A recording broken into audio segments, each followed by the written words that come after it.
Shalom à tous et à chacun, frères et sœurs. Vous avez reçu l'Esprit Saint. Vous voilà donc devenu le temple de l'Esprit Saint, c'est-à-dire sa maison. Une maison est composée de murs, du toit, du plafond, du plancher, etc.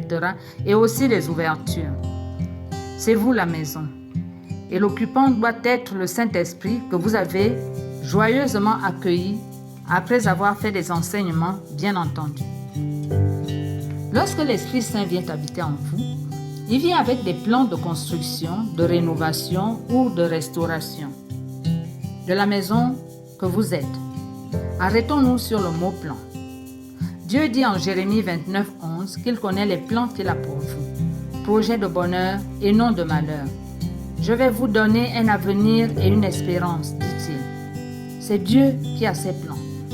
Et l'Esprit Saint qui sonde les profondeurs de Dieu connaît ces plans-là pour vous construire. C'est écrit en 1 Corinthiens 2, 10 à 12. L'Esprit Saint a donc les plans d'origine tels que Dieu vous a prophétisés, tels qu'il vous veut. Vous-même, vous ne les avez pas. Le monde, il ne les a pas. Satan, encore moins.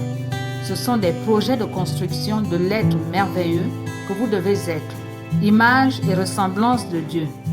Le Saint-Esprit est capable de les réaliser à tout moment de votre vie, quel que soit l'état dans lequel il vous trouve au moment où vous le recevez.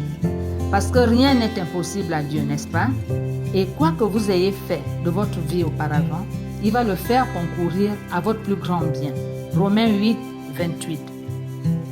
Le problème, c'est que nous inversons les rôles. En effet, nous prenons l'Esprit Saint comme notre auxiliaire, notre aide-maçon, et nous prenons la place du contremaître qu'il est. Alors que nous sommes limités en tout, et même dans la connaissance de nos propres personnes. Nous ne nous connaissons pas, nous ne nous comprenons pas toujours, c'est évident pour chacun. Le bien que je veux faire, je n'arrive pas à le faire. C'est le mal que je ne veux pas faire que je fais. Ça, c'est Saint Paul qui le dit. Construire un temple. Construire un temple n'est pas une petite affaire, parce que le temple n'est pas une maison ordinaire, mais une maison de prière. Et puis, une maison ne peut pas se construire elle-même. Alors, ne faisons pas de la maison de son Père une caverne de bandits. Jésus n'aime pas ça. Lisez Matthieu 21, de 12 à 17. Le véritable contremaître, c'est le Saint-Esprit. Plan en main, il sait ce qu'il faut faire si la maison est blessée, si elle est mal en point, si elle est envahie ou si elle est désuète. C'est l'esprit de science. Il a du savoir-faire. Frères et sœurs, êtes-vous à l'écoute du Seigneur? Est-ce que vous obéissez à sa voix, à son impulsion?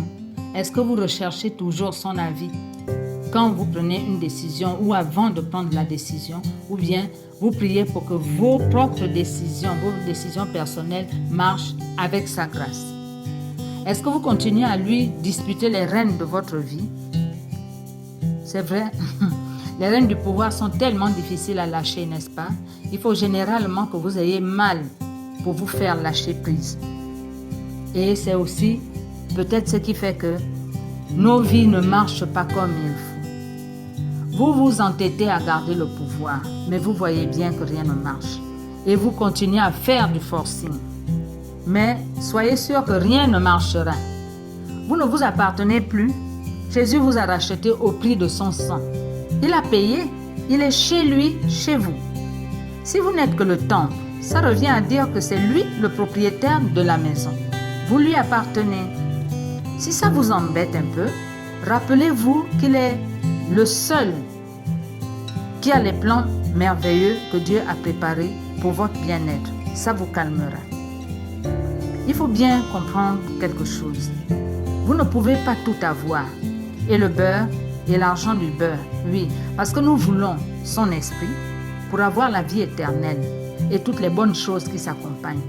Et nous voulons en même temps nous diriger nous-mêmes. Là, il faut encore choisir. Jusque-là, vous avez fait de votre mieux dans votre vie. Ça a donné ce que ça a donné. Ça, c'était votre effort à vous en tant qu'être humain. Aujourd'hui, frères et sœurs, je vous encourage à passer le relais à l'Esprit Saint. Et puis, quand on réfléchit bien, vous avez déjà vu un mur qui vous dicte sa propre volonté? Un mur qui vous dit comment il veut être dans votre propre maison? Ou bien est-ce que vous avez l'habitude de discuter avec votre fenêtre ou votre porte quand vous voulez l'agrandir? Non. Alors, frères et sœurs, vous devez permettre au Seigneur de prendre les rênes de votre vie. C'est une question de permission et d'acceptation, parce que Dieu ne s'impose pas à vous.